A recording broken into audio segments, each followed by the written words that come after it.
especially in establishing his activities in Montgomery. I think, and of course, this is not the first time that we've had you with us, but one time you talked about some of the activities that he was involved in Montgomery. Why don't you give us some of that information today? Yes, Dr. King went to Montgomery in the fall of 1954, and he went there primarily for the purpose of establishing himself as a pastor of Dexter Avenue Baptist Church in Montgomery.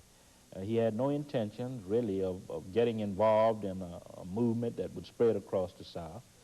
But evidently, that was a part of God's plan for him, as he said later.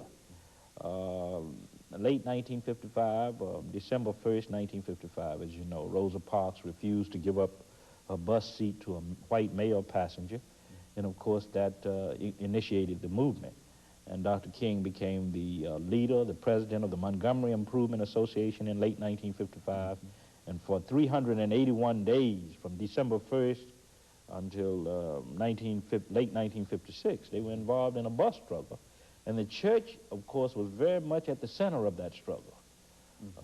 E.D. Nixon and other leaders who were not clergymen felt that black preachers should lead the struggle because they understood that historically, the black church had always been the power base of liberation movements in this country for black people. So the church was at the center. The church provided transportation for people who did not ride the buses back and forth to their jobs. The church was the center of mass meetings. The church was the center of worship services that gave inspiration to people and courage to people who were involved in the struggle.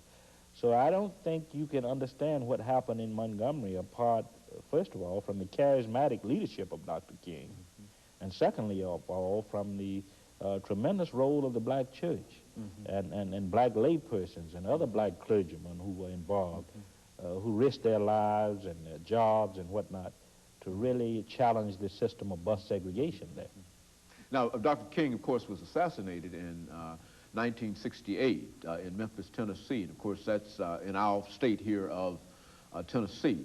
Let's look at that and how did that happen? I mean, from your perspective, and quite a bit has been said quite recently in reference to reopening the investigation into his death and et cetera. But from your perspective, let's talk about that assassination for a few minutes.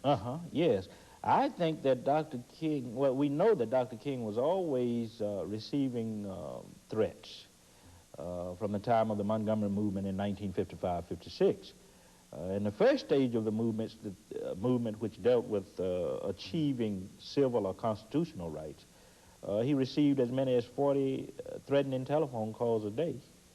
It was a movement, say, between 1955 and 1964 that was designed to desegregate schools, to desegregate buses and interstate travel, to give blacks the right to hold jobs and to get housing wherever they wanted. In 1965, the movement shifted more toward issues of economic justice and international peace. And those are very dangerous issues. When Dr. King started calling for a redistribution of wealth in the society, of course, the forces of power became very, very uncomfortable. When he started challenging U.S. involvement in Vietnam, the forces of power became very, very uncomfortable.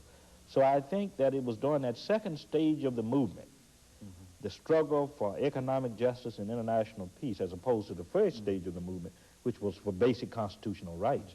That second stage of the movement, of course, led the forces in power to the conclusion that Dr. King had to be eliminated. And it's no accident that when he was killed in 1968, he was involved in the Poor People's Campaign. He was involved in the Memphis strike, which of course related to economic justice issues. And he was calling for the United States to cease its involvement in Vietnam. I think he was killed because he was perceived at that time as a threat. Anytime you talk about a nation or a country redistributing wealth, you're talking about a very radical approach to the problem. Anytime you challenge the foreign policy of a country, you're treading on very dangerous ground. And I think Dr. King had signed his own death certificate when he started to address these issues of economic justice and international peace. You know, in your study, and I think you mentioned earlier that at one time Dr. King received as many as 40 death threats, telephone call death threats a day. Let's talk about that from the perspective of how did Dr. King react to that? I mean, it's very easy now in 1994 to talk about the death threats and et cetera. Yeah. But from a very personal point of view, how did this impact upon him? What was his reaction to this? Dr. King was a very interesting kind of person in that he had a great sense of humor. He was very confident, a lot of self-confidence. He had a lot of courage. And one of the main ingredients that helped him to deal with these threats, of course, was the humor.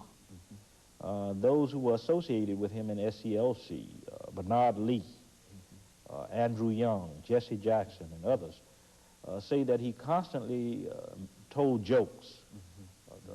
They told stories. Stories were shared in the inner circle of SCLC, and a lot of laughter and fun.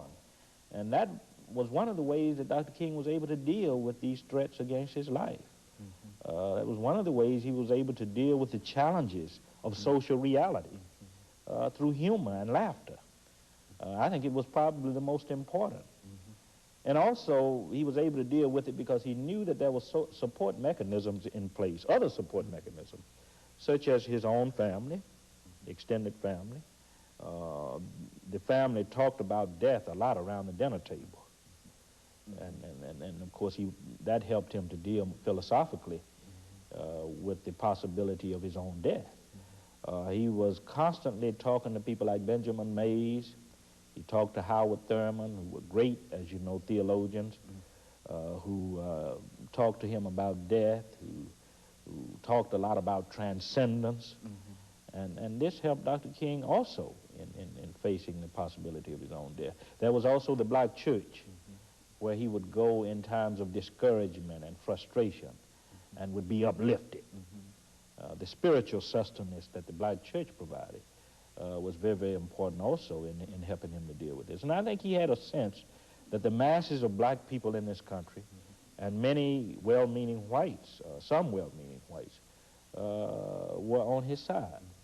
So there were a number of support mechanisms in place that helped him to deal with the possibility of his death.